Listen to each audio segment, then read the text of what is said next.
রহমানির রহিম আসসালামু আলাইকুম। আশা করছি সবাই অনেক ভালো আছেন, সুস্থ আছেন। আলহামদুলিল্লাহ আমরাও ভালো আছি। আজকে শেয়ার করব মোস্ট মোস্ট মোস্ট ইম্পর্ট্যান্ট একটি কমিশন থেকে আজকে অনেকগুলো তথ্য জেনে আসলাম। এখন অনেকে হয়তো বলবেন আজকে তো রবিবার, আজকে কোনো কমিশন ছিল না। কথা সত্য, বাট শুক্রবার থেকে শুক্রবার একটি কমিশন আমাকে অনেক কিছু জানিয়ে দিয়েছে, তাই ভাবলাম আপনাদের সাথে শেয়ার করি। এবং মোস্ট ইম্পর্ট্যান্ট একটি কথা আপনাদেরকে জানিয়ে দিব, 3টে আইন নিয়ে অনেকেরই দ্বিধাদ্বন্দ্ব রয়েছে। এত ভিডিও দেওয়ার পরেও অনেকে বুঝতে পারছে না। সো আমি আজকে লিখিত আকারে একটি কাগজ আপনাদের সামনে প্যাচ করব, একটু আগে একটু পরে দেখতে পারবেন।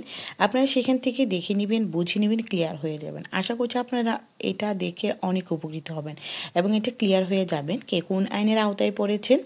আরেকটি কথা আপনাদেরকে আজকে শেয়ার করব, কস্তুরায় গিয়ে আমরা যে ভুলগুলো করি সেগুলো করা উচিত নয়।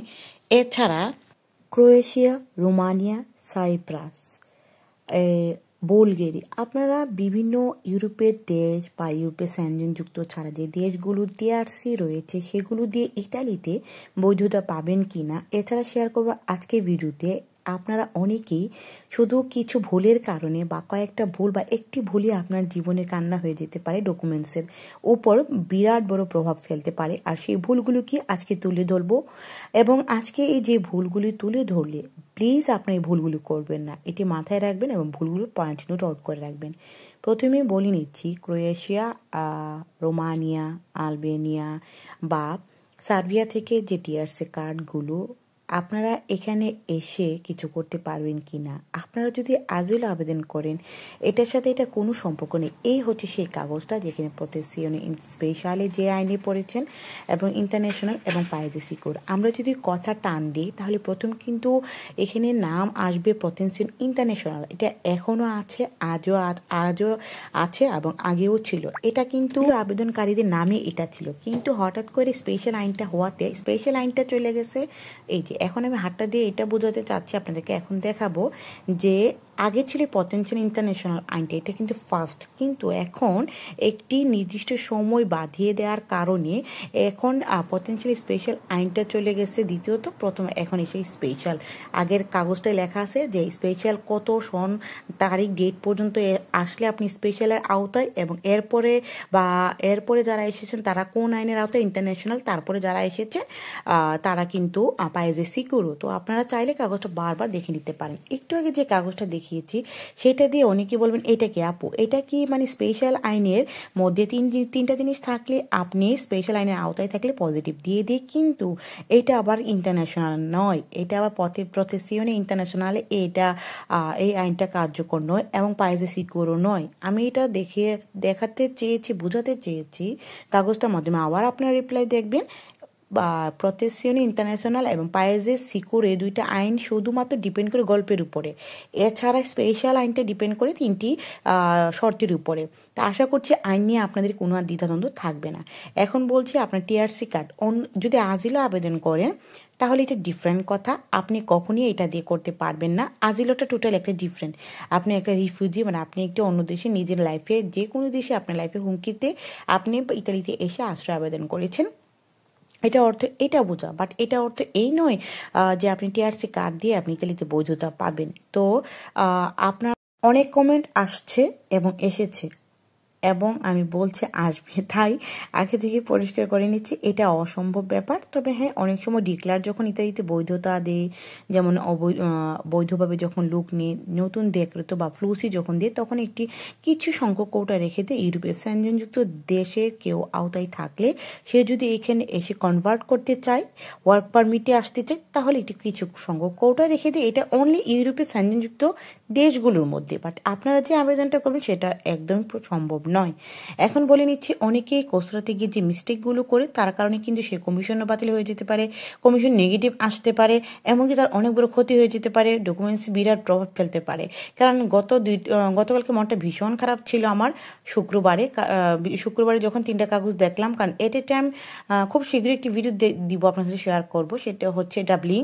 তো ডাবলিং নিয়ে আমি ভিডিওটা এই কারণে দিব, কারণ গত 3 দিন আগে কিছু ভুলের কারণে, ভুলের কারণে তাকে হ্যারাস দিতে হয়েছে, ডকুমেন্টস প্লাস কমিশন সব কিছুতে।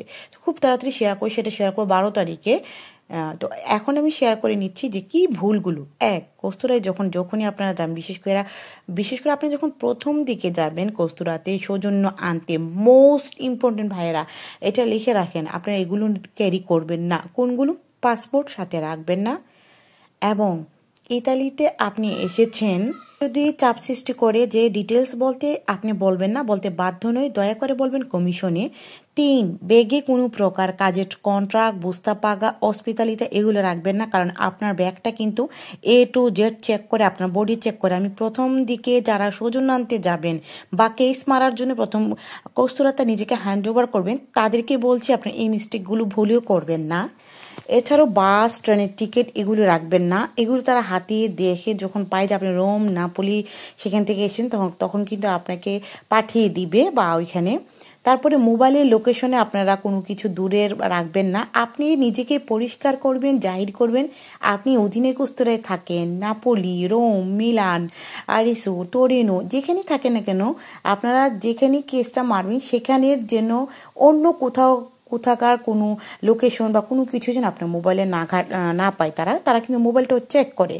তারপরে হচ্ছে বাঙালি দুভাষী ছাড়া আপনারা কোনো প্রকার কথা ওইখানে বলবেন না কেন এসেছেন। আবারও বলছি, এই একটা ভুলের কারণে, যে যার একটি ভুল হয়েছিল সেটা কেন হয়েছিল আমি বলবো, এবং কমিশনে নেগেটিভ হয়েছে, এমনকি নেগেটিভ হওয়ার পর সে আবারও নেগেটিভ হওয়ার সম্ভাবনা থাকায় উকিল তার কেসটা নিয়ে নেয়, একমত এই ভুলটার কারণে, কারণ বাঙালি দুভাষী উপস্থিত ছিল না কস্তুরাতে। আপনাদেরকে বলবো এই ভুলটা করবেন না। উপস্থিত বাঙালি দুভাষী ছাড়া যদি অন্য কোনো উর্দু আরবি দিয়ে চালিয়ে যেতে চায়, তারা আপনারা এই কাজটা করবেন না। আপনারা হ্যাঁ বলবেন না, আপনারা দরকার হলে তারা ডাকিয়ে আনবে, এটা তাদের দায়িত্ব। 2 লাইন লিখতে বলবে, আপনারা লিখবেন, সেটা হলো। এবং অন্য কারো পাসপোর্টের ডকুমেন্টস, মোবাইল, টাকার রিসিট, জন্ম সনদ, সিমের রিসিট বা মোবাইলের রিসিট এগুলো সাথে রাখবেন না, ক্যারি করবেন না। আমি আবার বলছি, এগুলো অনলি যারা নতুন আপনারা কস্তুরাতে যাবেন কেস দেওয়ার জন্য, এছাড়াও আপনারা যারা সৌজন্য আনতে যাবেন এগুলো। এছাড়া সাদা সৌজন্য আনার আগ মুহূর্ত পর্যন্ত আমি বলছি ভাই, নিজের চোখের সামনে অনেকের এই কিছু ভুলের কারণে তাকে অনেক হ্যারেস হতে হয়। প্লিজ প্লিজ প্লিজ আপনারা কেউ চুরির মোবাইল কিনবেন না, এবং আর একটি কথা, মনোপাথিনও কিনবেন না, সাইকেল কিনবেন না। এছাড়া আপনারা থানায় যেটা বলেছেন সেটার কমিশনে মিথ্যা বলার চেষ্টা করবেন না, কমিশনে সেটা ঠিক রাখার চেষ্টা করবেন। এছাড়া থানায় যে 2 লাইন লিখতে বলবে সেটা আপনাকে জিজ্ঞেস করবে কমিশন এটা ঠিক কিনা, কনফার্ম, এটার উপর বেস করে আপনার হিস্ট্রি বলতে হবে, এটাই বলতে হবে, সেটা কিন্তু নয়। আবারও বলছি, আপনাদেরকে জিজ্ঞেস করবে এটা কনফার্ম, মানে এটা তোর হাতের লেখা কিনা। জাস্ট আপনি বলবেন সি অথবা ওকে, এটা কনফার্ম, এতটুকুই। বাট আপনারা অনেকেই ভয় পান, আপু এটার উপর বেস করে হিস্ট্রি বানাতে পারবো না, বেমিল হয়ে যাবে, এই সব কিছু। তো আশা করছি আপনারা এই ডকুমেন্টসগুলো রাখবেন না। আজকে এই ভিডিওর মাধ্যমে যারা যে জিনিসগুলো আপনারা জানতে পেরেছেন যে এগুলো রাখা উচিত নয়, এগুলো রাখলে হয় কি, আপনার যে কোনো একটি জিনিসের জন্য আপনার ডকুমেন্টসটা হ্যারেজ হবেন। যেমন আপনার 2-3 দিন ঘোরাবে, আপনাকে ঘুরতে হবে, দিতে চাইবে না, অন্য জায়গায় পাঠাবে আপনাকে। তো আপনার এই ব্যাপারগুলো সাবধান থাকবেন, একদম পরিষ্কার থাকবেন। মোবাইলে কোনো লোকেশন রাখবেন না, বাস টিকিট, ট্রেন এগুলো টিকিটের রাখবেন না। এমনকি অনেকের ব্যাগ থেকে হসপিটালিতে পেয়েছে, আবার অনেকের ব্যাগ থেকে আপনি সাদা সৌজন্য পাওয়ার আগে টাকার মানি রিসিট পেয়েছে। সে বলল তুই যদি বৈধ তা এখনও পাসনি, বাট এখন তুই কিভাবে টাকা পাঠালি। সে বলে তার বন্ধুর বাসের, ট্রেনের এগুলির টিকিট, জন্ম সনদ, অন্যের পাসপোর্ট ক্যারি করা, এই সব কিছু আপনার এগুলো রাখবেন না। নিজেকে একদম ফেয়ার করে যাবেন, কারণ এই একটু ভুলের কারণে প্রথম থেকে যদি আপনি ভুলটা শুরু করেন, মানে আপনি যদি হ্যারেসটা প্রথম থেকে শুরু হন, তাহলে আপনাকে ক্যারি করতে হবে। এমনও মানুষ রয়েছে বা এমনও অনেক বড় হিস্টোরি আছে, আমি 12 থেকে এটি ভিডিওতে শেয়ার করব কি পরিমাণ দুর্বিষহ, কষ্ট, জীবন, টেনশন, ভয়, হ্যারেস এগুলো হতে হয়। সো আপনাদেরকে এই কাইন্ডলি একটা বলে রাখলাম, এইগুলো আপনারা রাখবেন না। আমি যে ডকুমেন্টসগুলো যে কথাগুলো বলেছি এগুলো না রেখে পরিষ্কার যাবেন। শুধু আপনার অনলি পাসপোর্টের একটি ফটোকপি নিয়ে যাবেন, এগুলি নিয়ে যাবেন। ব্যাগের ভিতরে খাবার থাকতে পারে, পানি থাকতে পারে, আপনার এই জামা কাপড় থাকতে পারে। সবাই ভালো থাকবেন, সুস্থ থাকবেন, আল্লাহ হাফেজ।